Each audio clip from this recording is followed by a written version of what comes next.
Bismillahirrahmanirrahim. Assalamualaikum warahmatullahi wabarakatuh. Alhamdulillahirabbil alamin wassalatu wassalamu ala asyrafil anbiya'i wal mursalin wa ala alihi wa sahbihi ajma'in. Allahumma shalli ala sayyidina Muhammad wa ala ali sayyidina Muhammad, amma ba'du. Adik-adik mahasiswa-mahasiswi semester 6 PAI FTK UIN Mataram yang saya banggakan.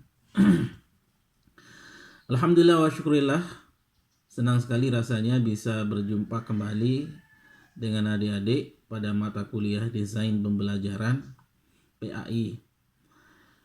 Ini kali keempat kita mengikuti perkuliahan ini.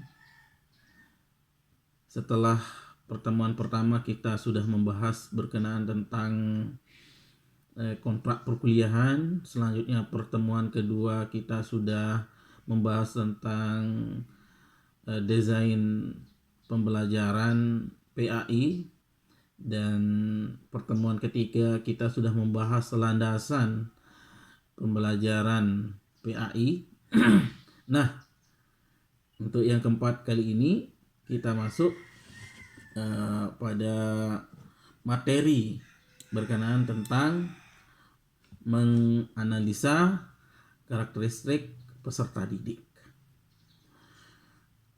Pada pertemuan keempat ini juga adalah presentasi kali kedua dari mahasiswa sebagai tugas terstruktur atau tugas kelompok, yang mana mahasiswa untuk presentasi harus membuat makalah dan membuat video yang di-share melalui via WA. Yang selanjutnya kita upload di LMS.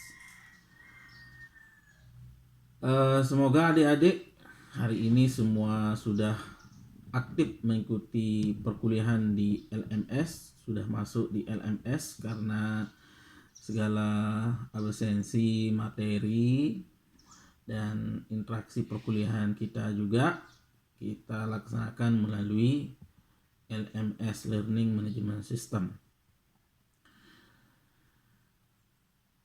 Sebagaimana biasanya, sebelum perkuliahan ini sepenuhnya diserahkan kepada pemakalah, terlebih dahulu saya akan memberikan pemantik materi yang akan disampaikan oleh pemakalah nantinya.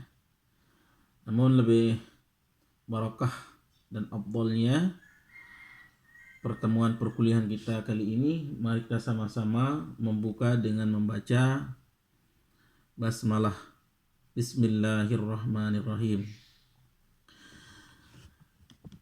Baik, ketika kita berbicara peserta didik di dalam pembelajaran, maka ini adalah menjadi keharusan untuk memahami karakteristik peserta didik.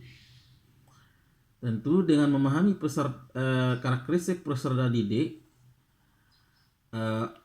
sangat menentukan bentuk desain pembelajaran yang kita akan berikan kepada siswa kita pada mata pelajaran PAI. Ketika kita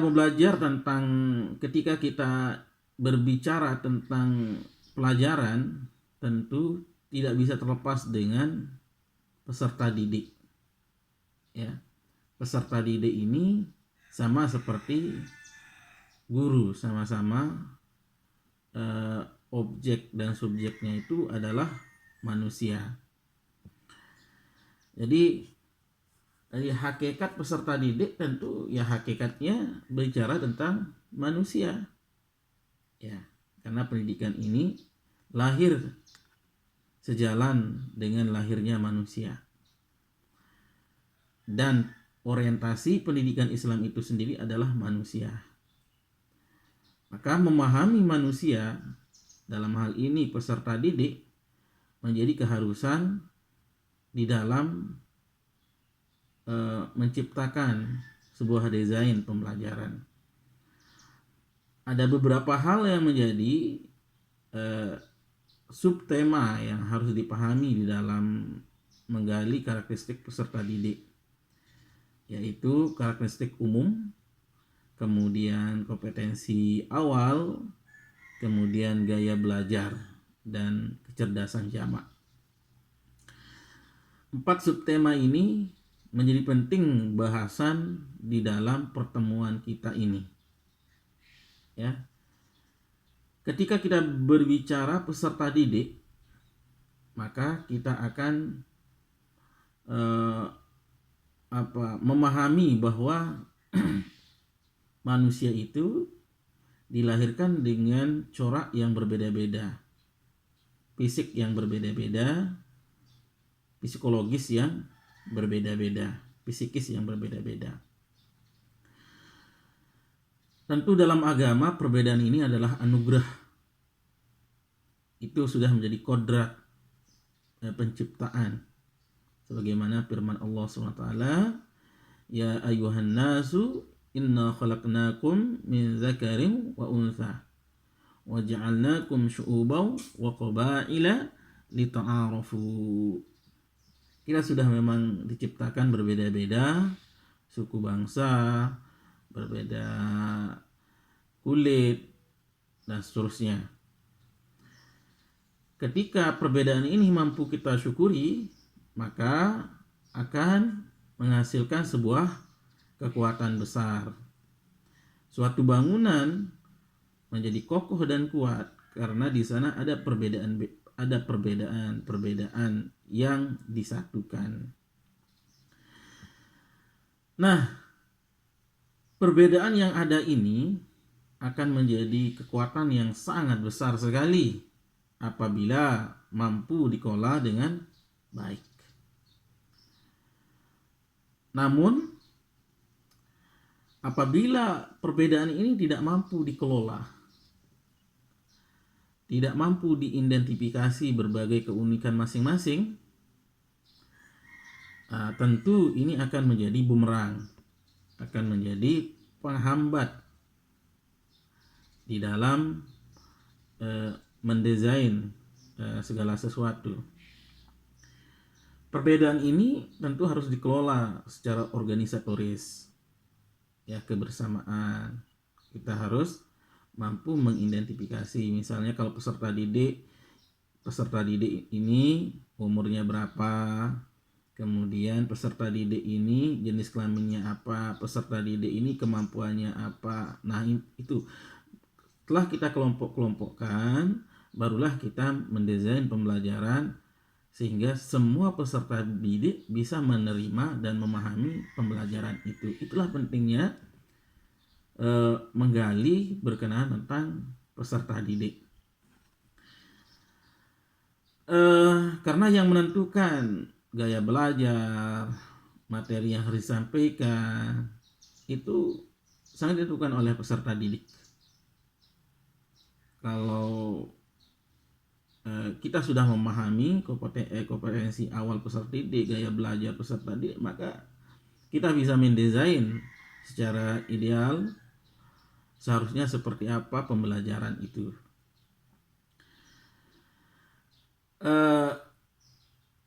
Dalam menganalisa peserta didik, ya, setidaknya faktor kunci yang menentukan keberhasilan peserta didik itu, ya, yang pertama harus mengetahui karakteristik umum atau yang disebut dengan general karakteristik. Kemudian harus memahami awal kekhususan, tadi secara umum, secara khusus, itu spesifik entry comprehension, ya. Kemudian baru kita menuju ke gaya pembelajaran. Nah, karakteristik umum ini yang perlu dipahami apa saja? Memahami tentang gambaran umur, jenis kelamin, kemudian tingkat, kemudian faktor-faktor budaya dan sosial ekonomi. Kalau karakteristik awal atau karakteristik khusus ini merujuk pada apa? Pada pengetahuan, keterampilan yang dimiliki, kemudian latar belakang peserta, kemudian prasyarat, dan mengidentifikasi sejauh mana kemampuan intelektualitas masing-masing. Adapun mengenal gaya belajar menunjukkan pada ciri-ciri psikologis. Jadi bagaimana pandangan atau respon peserta didik pada berbagai stimulus. Ya. Ciri psikologis yang saya maksudkan adalah kekuatan dan kesukaan memberi persepsi keberhasilan memproses informasi, motivasi, dan berbagai aspek psikologis lainnya. Nah, ini yang kita uji sehingga kita bisa menentukan gaya belajar peserta didik. Baik, kita akan coba memahami secara terperinci apa yang dimaksud dengan karakteristik umum, ya. Jadi tadi kita sudah membahas bahwa karakteristik umum itu termasuk di sana adalah usia. Jadi usia itu sangat menentukan daripada kelangsungan proses belajar mengajar atau pembelajaran. Guru, dosen, mentor ataupun instruktur, ya, tidak boleh mengabaikan karakteristik umum peserta didik dalam mendesain pembelajaran karena sangat vital. Misalnya dalam kursus bahasa Arab misalkan, tentu tidak bisa kita menyamakan satu kelas itu kebercampuran usia, ada usia 5, 10, 12, 18, 20, nggak bisa dicampur, harus terpisah karena mereka memiliki psikologis yang berbeda-beda sehingga tidak bisa menghasilkan pembelajaran yang optimal kalau digabungkan, sehingga perlu dipisahkan. Kenapa? Karena misalkan umur 0 sampai 2 tahun disebut sebagai tahapan perkembangan, ya. Jadi dia kalau umur seorang itu disebut dengan tahapan perkembangan motorik indrawi. Jadi mulai mengenal bahasa, yaitu sensor. Jadi sehingga dia tidak bisa menerima sebuah ilmu jadi, nggak bisa. Nah, kalau umur 2 sampai 7 tahun itu disebut sebagai masa perkembangan praoperasional. Ya, dia sudah memahami sesuatu fungsi apa yang menjadi bagian sesuatu dan manfaat. Nah, ini. Kalau sudah umur 7 sampai 11 itu disebut dengan tahapan operasional konkret. Dia sudah bisa menjabarkan sesuatu hal yang dia lihat, yang didengarkannya itu bisa dia memproses dan setidaknya sudah mulai menyimpulkan. Nah, kalau umur 11 sampai 17 disebut dengan tahapan operasional formal. Nah, jadi umur itu mempengaruhi sebuah pemahaman, karena pemahaman itu memiliki tahapan-tahapan. Maka mengenal karakteristik menjadi sangat penting sebelum kita melaksanakan pembelajaran atau membuat sebuah desain pembelajaran. Termasuklah tentang jenis kelamin antara laki-laki dengan wanita. Jadi berdasarkan hasil penelitian bahwa kelompok wanita itu lebih produktif, ya. Karena produktif, dia mempunyai skor motivasi, kohesi, interaksi, dan elaborasi yang sangat signifikan lebih tinggi daripada kelompok pria. Kita lihat saja dalam keseharian wanita itu. Wanita, misalnya ibu kita ya, dalam satu waktu bisa menyelesaikan beberapa pekerjaan. Nyuci, nyetrika, masak, nyusui kalau punya anak, nyapu dan seterusnya, bahkan belanja. Nah ini dia memiliki kodrat yang lebih produktif dari laki-laki, sehingga ini pun menentukan bagaimana seharusnya desain pembelajaran ya. Itu untuk karakteristik umum. Adapun untuk karakteristik awal ya, jadi tentu ini kelanjutan daripada karakteristik karakteristik umum tadi. Jadi, ketika kita berbicara karakteristik khusus ya, jadi kita akan memahami bahwa setiap peserta didik ini memiliki latar belakang yang berbeda-beda, kemudian memahami pemahaman yang berbeda-beda, sehingga perlu diukur sejauh mana pemahaman. Jadi pemahaman yang berbeda-beda ini, karena kita harus memberikan satu materi yang memang memiliki standar, maka harus meng-cross check sejauh mana tingkat pemahaman peserta didik. Misalnya ketika kita akan mempelajari mata pelajaran PAI di tingkat senawiyah misalkan. Nah, di sana kan ada kelas 1 senawiyah misalnya, kan di sana ada masuk MI, ada masuk SD. Nah, sebelum kita memberikan materi yang sejenis, tentu kita harus menguji kemampuan daripada peserta didik. Misalkan pelajarannya adalah tentang sholat di kelas 1 senawiyah. Contohnya, sekedar contoh saja. Kemudian tidak mungkin kita akan membahas sholat kalau belum membahas tentang bersuci. Maka kita harus tanya peserta didik, apakah peserta didik yang ada di ruangan itu sudah mempelajari tentang wudu. Maka kita tanya.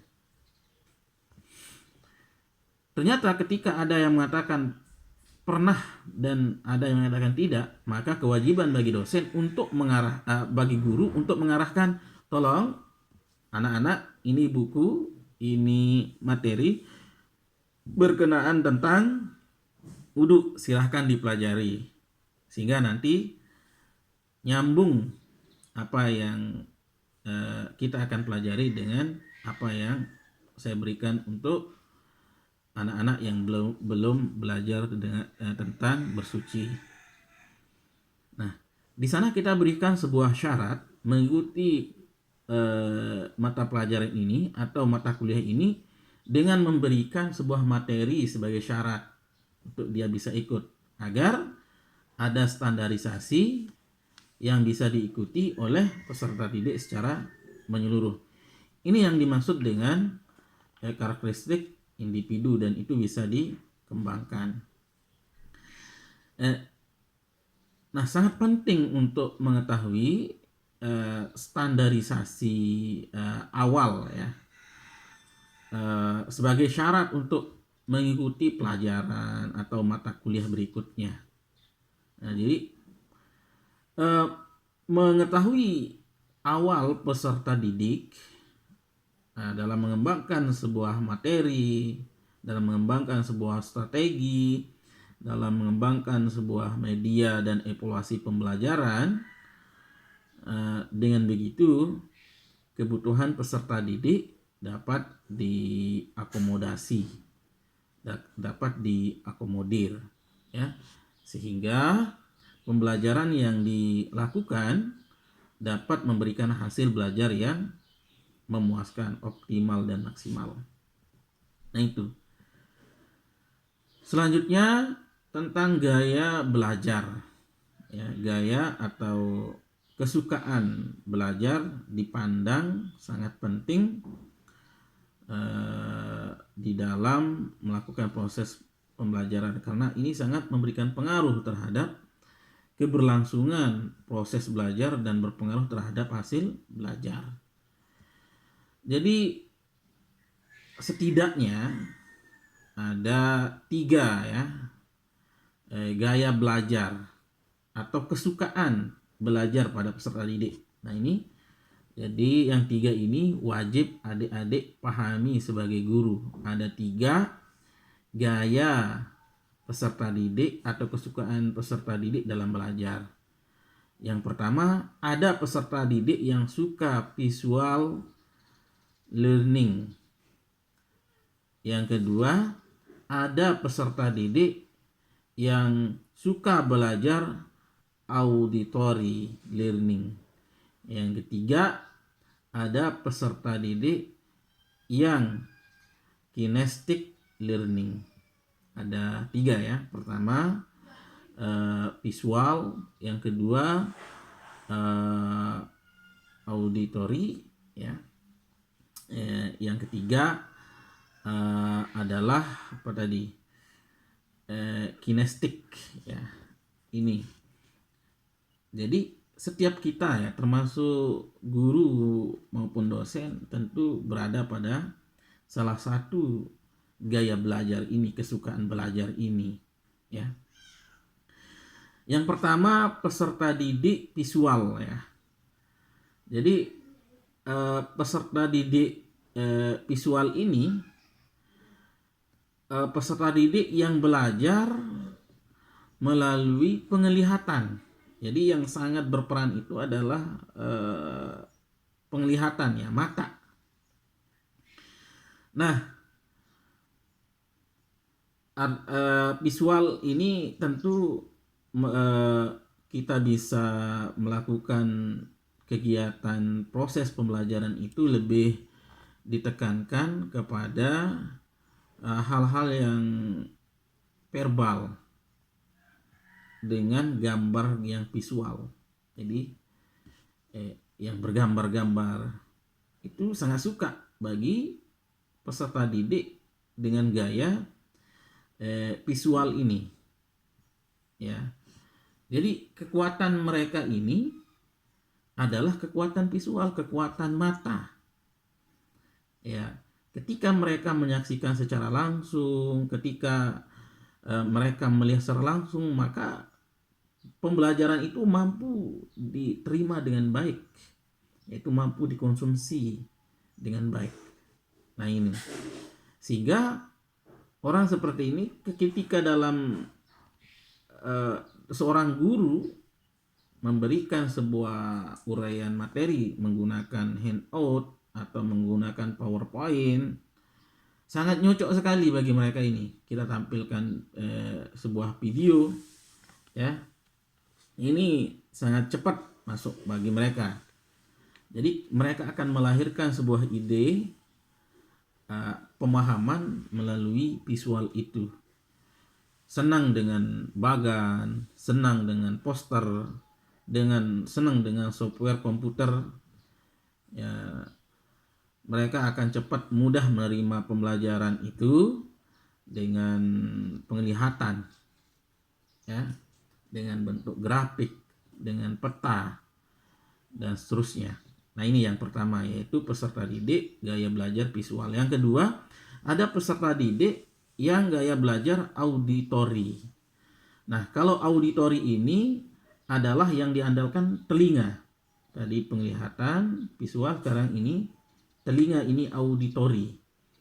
Jadi jenis gaya belajar ini cenderung menyukai penyajian materi lewat ceramah dan diskusi. Kalau ceramah, diskusi ya cepat connect ya. Bahkan orang dewasa yang memiliki gaya belajar autori ini mampu mengingat informasi yang disajikan melalui cara ceramah yang berjam-jam ya. Kalau orang yang memiliki gaya belajar auditori karena kekuatan telinga ini sampai berjam-jam oke gitu. Namun peserta didik yang seperti ini sangat cepat terpengaruh dengan kondisi yang bising, kondisi yang ribut ya. Mereka tidak senang. Mereka ini suka belajar dalam kesunyian, mendengarkan, dia berpikir dari pendengaran ini. Jadi yang sangat vital adalah pendengaran bagi peserta didik auditori ya.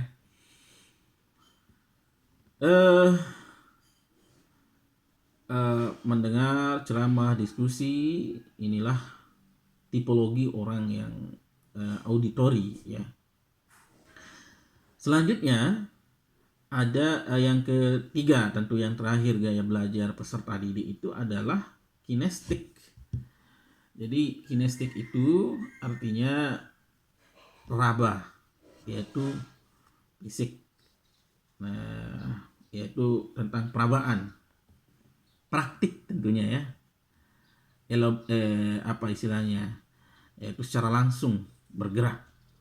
Jadi kinestik ini belajar taktil. Taktil artinya dengan perabaan, adalah gaya belajar di mana peserta didik melakukan aktivitas secara fisik. Dua hal penting yang sangat disenangi oleh mereka yang bergaya kinestik ini, yaitu bergerak atau berpindah secara, ya jangan duduk satu tempat gitu. Nggak suka orang yang kinestik, tapi dia suka berpindah. Karena dalam proses pembelajaran dia lebih suka menggunakan fisik dan cepat dia memahami sebuah pembelajaran apabila disertai dengan kegiatan fisik ya, aktif ya. Mereka lebih suka menggunakan fisik ketimbang mendengarkan ceramah ya. Karena mereka ini berbicara dengan fisik. Mungkin kalau kita komposisikan di dalam sebuah pelajaran, mungkin ini orang-orang yang olahraga ini, orang yang suka olahraga ya, gerak tubuh ya. Karena gerak tubuh ini yang lebih banyak memberikan respon ketika belajar didemonstrasikan gitu. Artinya dia suka belajar secara simulasi ketimbang teori, ketimbang video, langsung praktek. Dia lebih suka belajar praktik gitu. Misalnya dalam fikih, ketimbang diceramahkan tentang, misalnya fikih ada materi tentang haji, dia tidak bisa memahami haji kalau hanya dengan mendengarkan sebuah teori atau ceramah. Dia juga tidak akan puas mempelajari fikih andai kata divideokan atau pakai slide. Dia akan bisa memahami secara utuh sebuah materi haji ini apabila langsung dibuatkan Ka'bah, miniatur Ka'bah, kemudian ikut keliling pakai baju ihram, keliling. Nah, itu bermantap. Orang seperti ini dia bergerak, yaitu inilah tipe daripada peserta didik kinestik. Nah, sekali lagi ada 3 gaya atau kesukaan belajar bagi peserta didik. Yang pertama tadi kita sudah membahas bahwa gaya belajar peserta didik itu adalah visual. Visual ini mengandalkan mata. Yang kedua ada gaya belajar auditori. Dia mengandalkan telinga. Dan yang terakhir ada pembelajaran yang suka dengan gerak, ya, dengan fisik langsung. Nah inilah yang harus disesuaikan oleh seorang guru. Berapa orang yang suka kinestetik, berapa orang yang bertipologi visual dan auditori, harus diidentifikasi. Bagaimana cara mengidentifikasi peserta didik ini? Tentu kita harus punya angket gaya belajar. Misalnya kita ada gaya belajar, kita buat angket, misalnya pertanyaannya adalah bagaimana kebiasaan Anda dalam belajar sesuatu yang baru. Kita berikan pilihan 3. A, dengan mendengarkan yang diceritakan guru. B, dengan melihat guru melakukan sesuatu. C, dengan melakukan sendiri apa yang dipelajari. Kalau seorang peserta didik memilih A, berarti dia adalah peserta didik yang auditori karena dia suka mendengar cerita. Kalau peserta didik memilih B, berarti dia adalah peserta didik kinestetik karena dia suka lihat guru melakukan sesuatu. Kalau peserta didik memilih C, maka itu ada melakukan sendiri. Kalau guru misal memperlihatkan sesuatu, maka dia adalah visual karena diperlihatkan gambar ini. Kalau dia melakukan sendiri, itu adalah kinestetik. Nah ini cara mengidentifikasi. Atau untuk lebih memperkuat, tentu kita bisa memperbanyak angket. Misalnya, apa yang bisa Anda lakukan di dalam rumah pada waktu senggang? Nah, misalnya pilihannya A, membaca buku, komik, majalah, atau surat kabar yang lucu.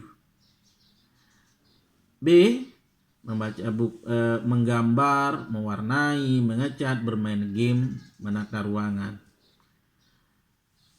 C, menari, melakukan pekerjaan fisik lainnya. Nah ini bisa kita identifikasi dengan membuat angket gaya belajar. Dengan demikian, setelah kita memahami secara utuh, setelah kita mengidentifikasi, setelah kita identifikasi, kemudian kita kumpulkan, mana kita akumulasi, mana yang auditori, mana yang visual, mana yang kinestetik, sehingga kita bisa menyampaikan materi pada siswa itu sesuai dengan pendekatan itu. Nah, inilah pentingnya memahami karakteristik peserta didik yang tadi sudah kita pelajari bersama. Subtemanya itu ada peserta didik umum, secara umum, ada peserta didik mengenal awal, ada peserta didik mengenal gaya belajar. Nah, ini sebagai pemantik awal untuk materi kali ini. Adapun materi yang lebih banyak, mendalam, nanti bisa dilanjutkan oleh pemakalah melalui presentasi dan makalahnya, dan selanjutnya akan dipertajam dengan diskusi-diskusi cerdas dari mahasiswa. Baik, sampai di sini untuk pemantik perkuliahan saya. Semoga pemantik ini memberikan semangat untuk materi berikutnya. Saya serahkan sepenuhnya kepada pemakalah. Sekian, Assalamualaikum warahmatullahi wabarakatuh.